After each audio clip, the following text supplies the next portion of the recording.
Hello, my fellow fans of Faerun, and welcome back to Neverwinter Nights, the core campaign. Last time we finished up all of the dungeons in Chapter 3, so now all I have left to do is kind of finish up all the little side quests, and I have to craft the magical items of this area. So, let's go to our journal and see what we have to finish. Alright, well, I have to go back to Gorgotha the Gold Dragon. I have to hand in the head of the Orc King. And I have to talk to the Druid. So, before I go talk with Gorgotha, let's go ahead and do the stuff I need to do in town real quick. I forgot I had to go talk to Gorgotha, actually. Alright, so first stop will be here to the Mercenaries Enclave, and we'll talk with Rolkid. Greetings! Welcome back. How's the life of the bounty hunter treating you? Do you bring any orc heads back for me, or is there something else I can do for you? I have the head of King Abul's many arrows. Wow! The pool's even uglier than I imagined. The flies eating out his eyes probably don't help. No matter, I've got a stake all sharpened up and waiting for this one.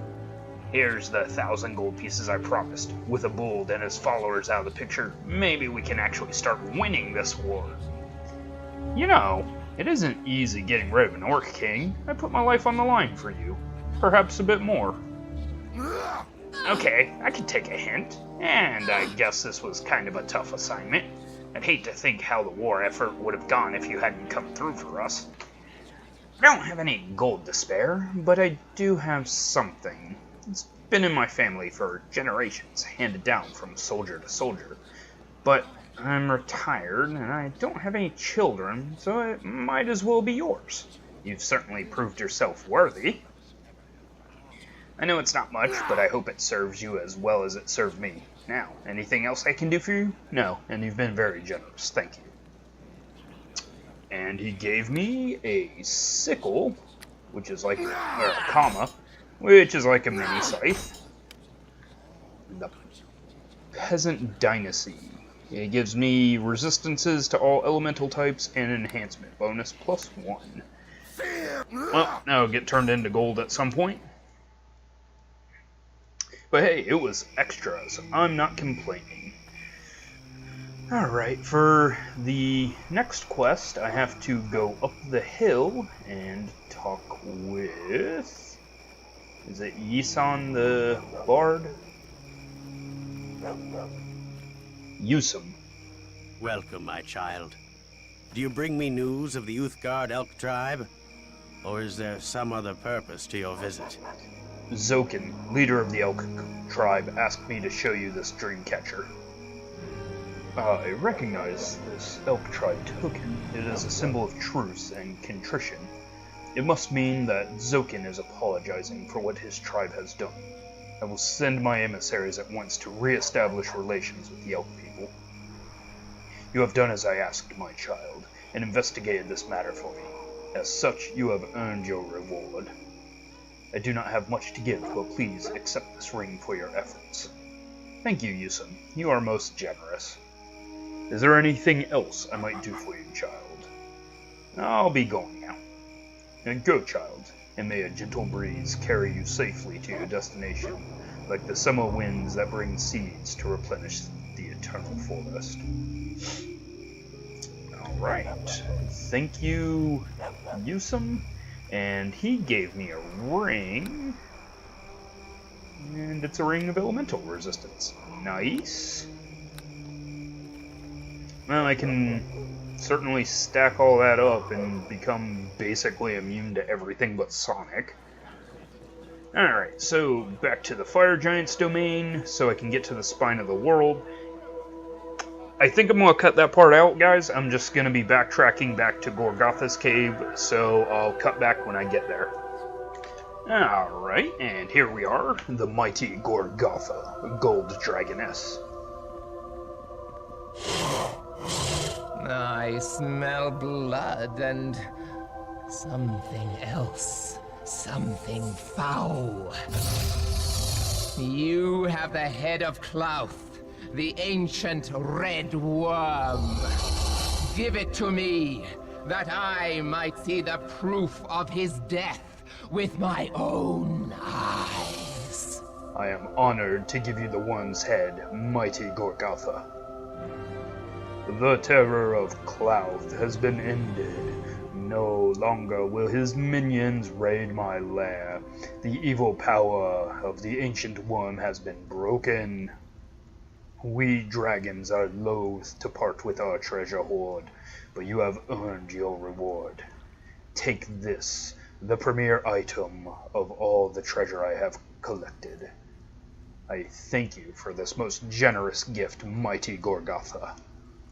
Now, my little hero, is there anything else I can do for you? No. With your leave, I shall be going. Then go with my blessing, human creature. I cannot thank you enough for slaying Klauth and preserving my eggs. Yay, we helped the gold dragon. We also helped the green dragon, but again, I don't know anything about that green dragon. She might be okay. Alright, so, and then the last thing I have to do isn't really a quest, but we have been picking up these books. Now, with that being said, I am not sure I even have all of the items or spells I need to make these magic items, but we're gonna find out. And at least with the spells, I should be able to buy scrolls. So, alright, so if you come in here, this is the Mini Star Cloak Enclave. You can walk over to this, and into the back you go, where there is a wizard's chest. Alright, so I have picked up a Tome of the Amulet, Tome of Power, Tome of the Ring, Tome of Robes, and Tome of Boots. Alright, so the Tome of Boots says, the florid, swooping, elongated hand in which this manuscript is written leaves little doubt as to its author. The wizard's mark on the inside cover further confirms that this is indeed one of the many tomes of magical item construction written by Hasserman the Muddled. The fashioning of the magical footwear known as gargoyle boots, or as some insist on calling them, boots of the gargoyle, is an involved and difficult process not to be lightly undertaken.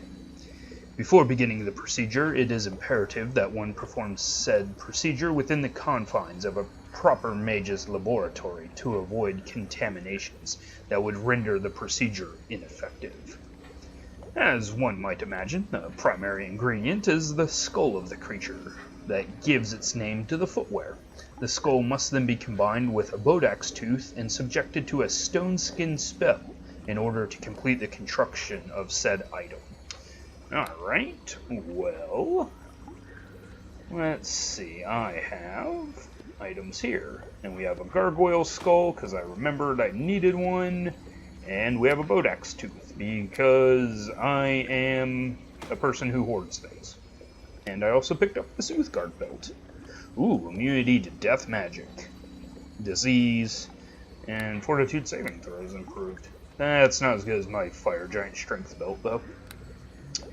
Alright, so, not getting distracted, bodax tooth, gargoyle skull, and I think I have stone skin prepared.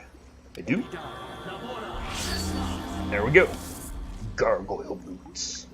+2 AC dodge modifier, improved saving throws, fortitude +3, and I can use stone skin 10 times. Alright. That is Tome of Boots. Let's put that away.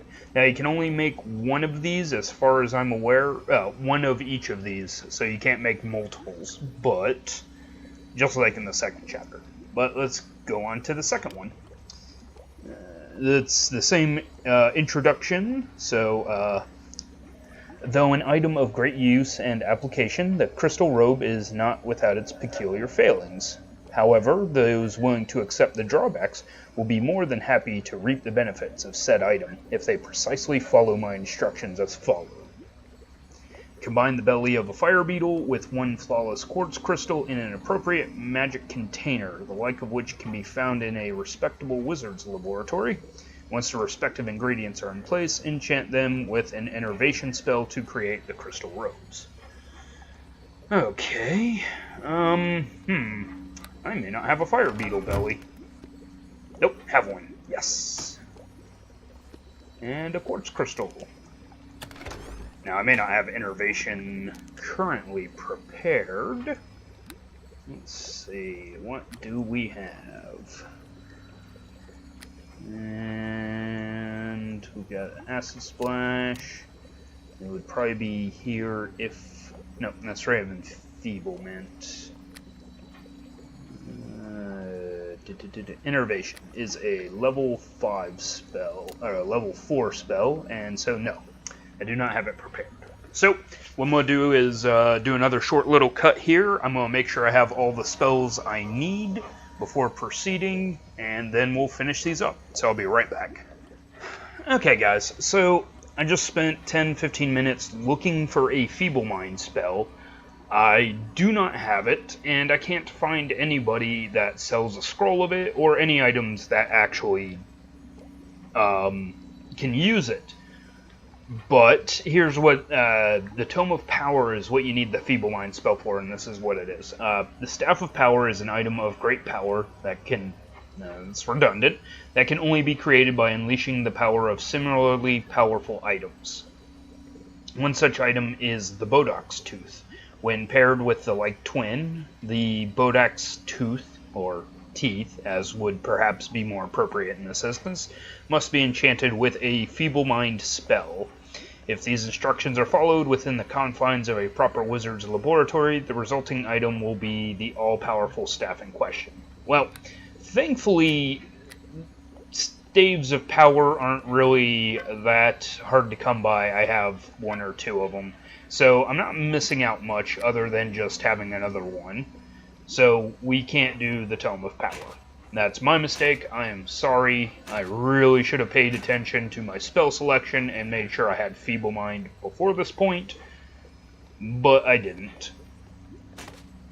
Alright, so moving on. The Tome of Robes was what we were on originally, and it needed the belly of a fire beetle and a flawless quartz crystal, and we have to hit it with an enervation spell. So, I have that in there. Spells. There it is. Enervation.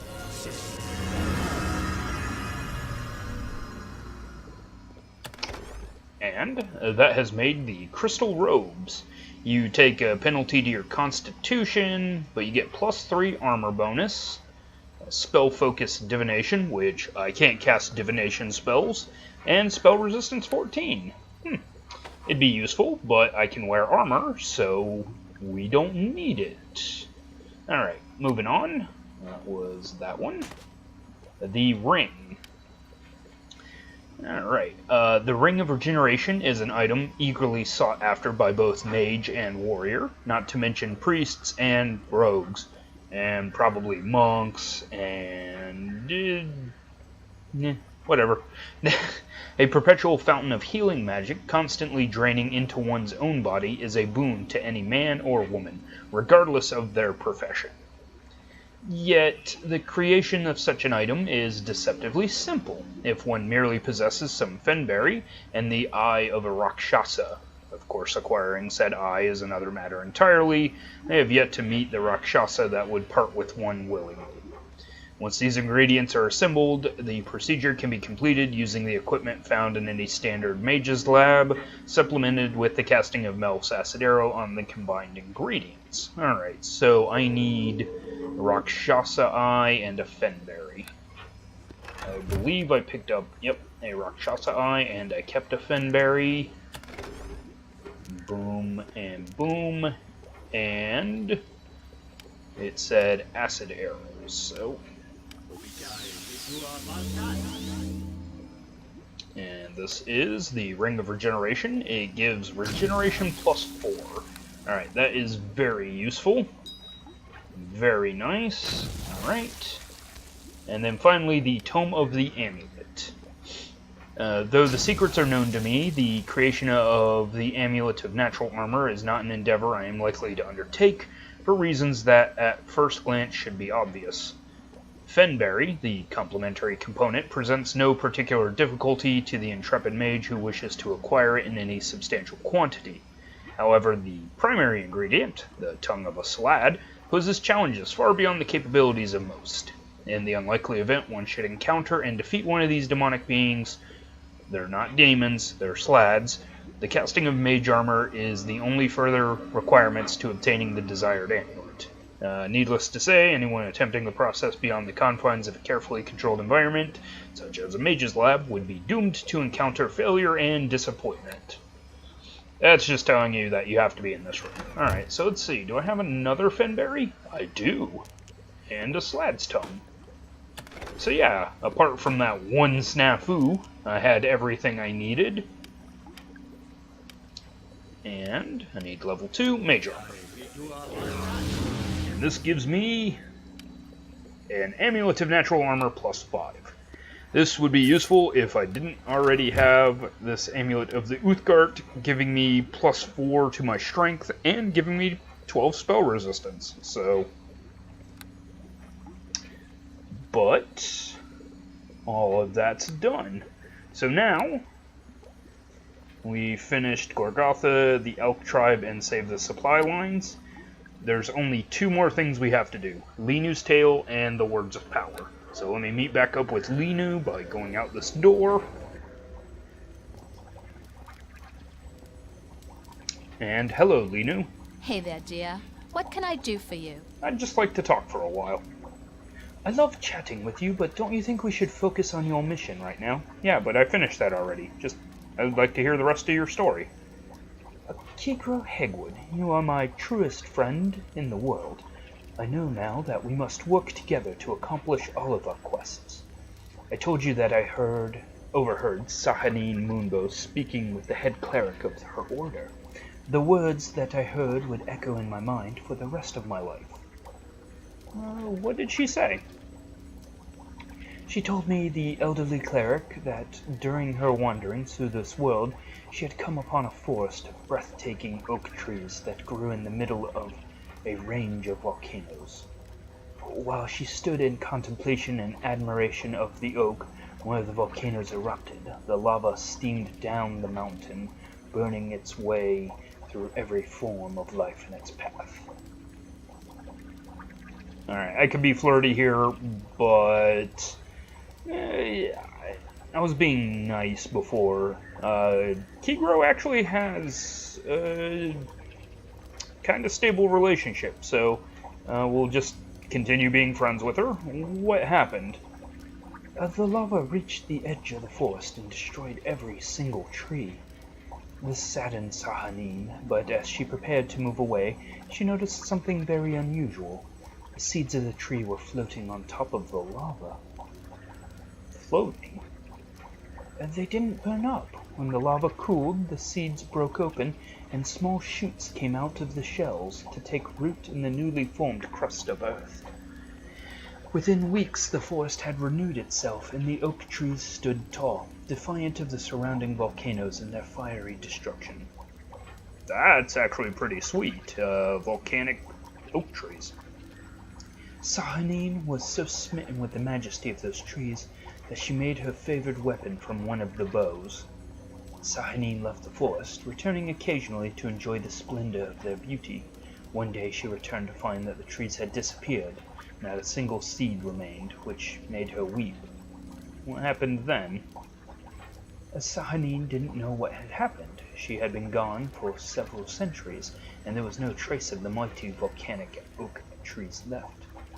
This is my task, dear one. Sahanine thinks it is possible that one day an elf priestess will find a seed of the volcanic oak and bring it to Avraska to be a symbol of rebirth for the elven people.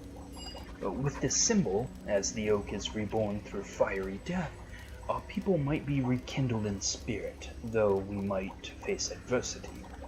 I must find the seed, though I know not where one might exist. That is all there is to tell, sweet Kegro. I shall defend your life with my own until the day that Neverwinter is safe again. Someday, fate might guide me to the seed.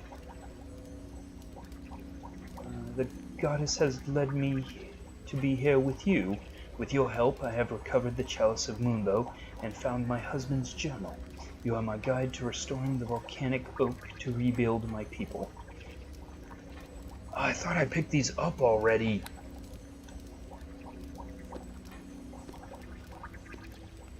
No, I missed them. Don't worry, Linu. We will find the seed somehow. Thank you, Kegro. Your words are dear to my heart. I have had no close companion since my husband's death. You fill a void that I thought would be empty forever. But for now, we must focus on finding the words of power. Erengend is counting on us. Alright, guys. Once again, I'm going to take a shortcut here, and I'm going to go find these seeds and show you where they're at. I thought I already picked these up, but I think I'm thinking about the seeds from Chapter 2. So as soon as I find them, I will be back to tell you where they're at, and to show you guys where you can find them. Yeah, I'll start searching every corner of the map, so be right back. Alright guys, so like I said, I thought I picked these seeds up already, but I hadn't, and they are located here. This area is south of Fort Ilkard, and if you'll remember, this is the Creator Race's vault, where we first met Morag, and we got our first word of power this chapter. And this was an area where there was an altar that was summoning monsters around here, and I forgot to look in this pile of stones. And there they are, the volcanic oak seeds. So, let's talk to Linu and give her her seeds. Hey there, dear. What can I do for you? I would just like to talk for a while, please.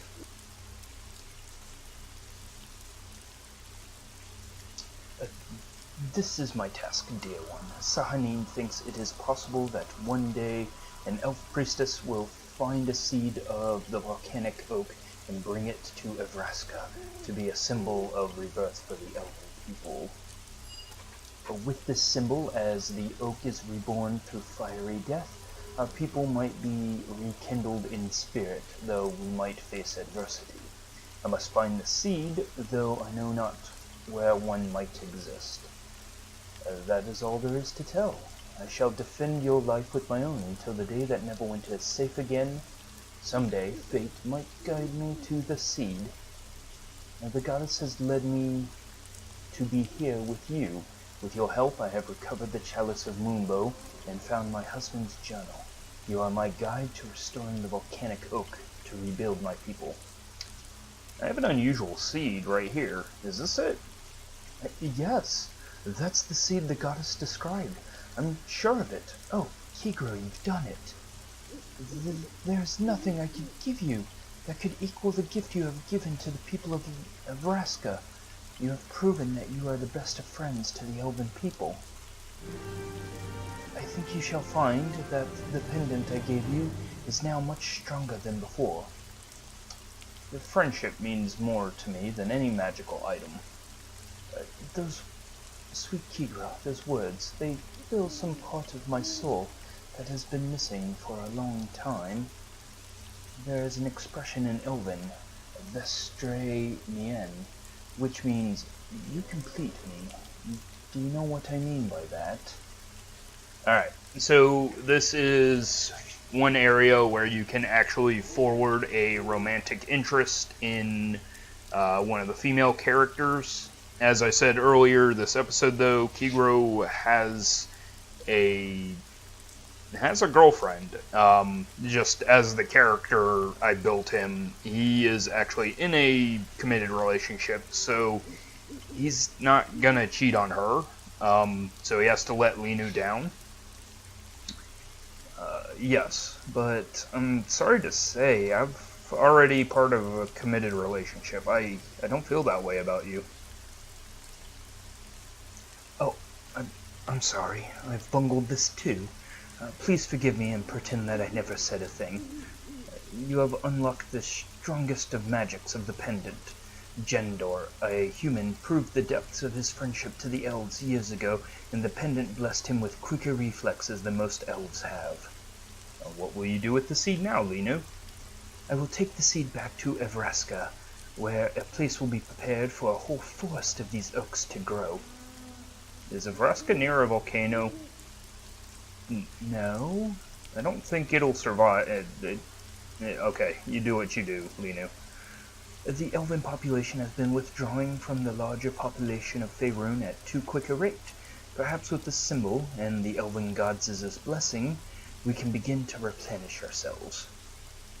The coming years will be an upheaval in elven society.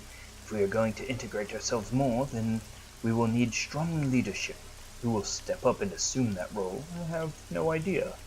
And how about you? I don't really think I have the qualities necessary for leadership.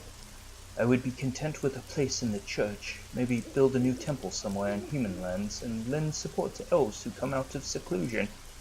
Whatever role I am given, with Sahanin to guide me, I shall endeavor to do what is best for my people, and for the other people of this world.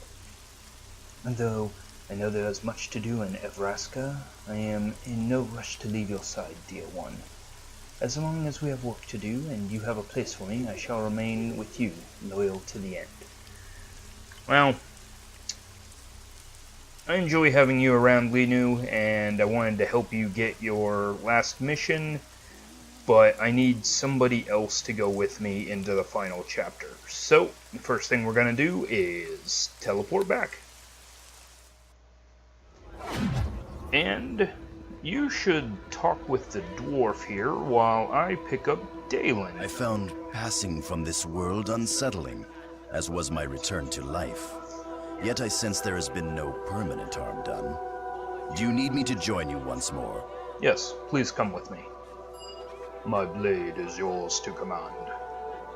Alright, so now we're going over to Aaron Gens, and these quests, or the words of power, were meant to be given over time, so this next bit of exposition is going to be kind of funny, just because I'm giving him all the words at once. But, Aaron Gent, I have one of the words. You are back. Have you something to report? I have one of the words of power. This is good news. And the gods know we have had precious little enough of that lately. With Erebeth at their head, the Luskan forces are winning victory after victory over the Lord's Alliance troops. And all the while, Magram and his cult continue their search for the words of power. Well, they're not going to find any of them. I have them all. At least there is one here they will not have. My loyal network of scouts will spirit the word away to Castle Neverwinter, for safekeeping until Lord Nasher's scribes can discover its use. On behalf of the city of Neverwinter, and Lord Nasher himself, please accept this reward of 2,500 gold pieces as a token of our gratitude. You're most generous, Aaron. I thank you for this reward. If my sources are correct, there are still several more words of power yet to be found. I hope your success at locating the words continues. I think you should know about a female lizardman I ran into. I guess she would be a lizard woman and not a lizardman. Anyways, she said her name was Hadriline, and she seemed to want to help. Normally, Neverwinter counts the lizardmen amongst her enemies, but your news is not completely unexpected. I have received reports of a lizard creature and her followers doing battle with Malgrim's cult. This must be that Hadriline you mentioned. I will need to consider this new information carefully. But this is not your concern. You must focus on finding the words. I wish you luck in your mission. Return to me once you have another of the words. I have another one. The city of Neverwinter is forever in your debt for recovering the first word of power. We hope you will have continued success on your mission to thwart Magram and his followers. But now is not the time to dwell on past successes. There are more words yet to be found before Malgrim gets his claws on them. So here you can explore kind of what's been going on, how the war's going, if you've learned anything about Hadrian, and if they've learned anything about Malgrim. But I have one of the words. Why didn't you say something earlier? I told you immediately. Actually, I told you a conversation ago. Hopefully this will slow the armies advancing on Neverwinter. At the very least, the loss of another word of power will strike a harsh blow to the plans of Malgrim's cult, whatever they may be. You have done well. The Lord's Alliance and Neverwinter are grateful for your efforts, and on their behalf, I would like to give you this reward of 3,000 gold coins. I ran into Hadrian again, Aaron. Hadrian? What did the lizard woman have to say this time? She spoke of the ancient creator races. She claimed to be one of them. I think she's our friend? I'm no history expert, but wouldn't that make her thousands of years old? I'm not sure whether I believe her, and I don't know what this has to do with Malgrim. But I intend to try and find out. Leave Hadrian to me. Malgrim and his crew are still skulking around the countryside, which means they must believe there's at least one more word still undiscovered. Find it before they do. Fat lie, look, that's gonna do them. They're not gonna find it, since I wish you luck in your mission. The very survival of Neverwinter may depend on it. Dang it, Aaron, why did you interrupt me? I was about to tell you I have a third word. I have just received the latest reports from the battlefield, and things are grim. The walls of Neverwinter have been breached, and the Lord's Alliance has retreated to Castle Never under the onslaught. Erebeth, with her intimate knowledge of our strategies, crushes our forces in every encounter. Half the city is under the control of her Luskan forces. And what of your mission? Have you found the success our troops have not? I have the final word here. Finally, some good news. And not a moment too soon. Even now, I am preparing to leave for Castle Neverwinter, to help ensure the words I sent there for safekeeping are not captured by Erebeth. I might as well open my coffers to you before we go. The money was meant to fund the defense of the city, and you seem to have done more for that cause than anyone else. Better I give the funds to you than let the Luskan forces loot them. Yeah, and I'll probably have to win this war on my own, but yeah, okay, I accept. You have done well. Take this reward of 4,500 gold coins. You have earned it. Thank you. And there is more where that came from.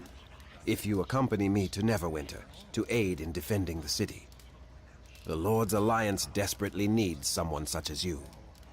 Of course, Aaron. As long as my body draws breath, I will fight to save Neverwinter. Time grows short.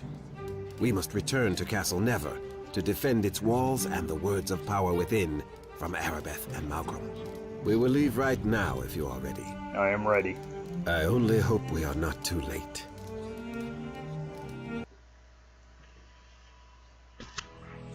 The words of power, the tools of a creator race.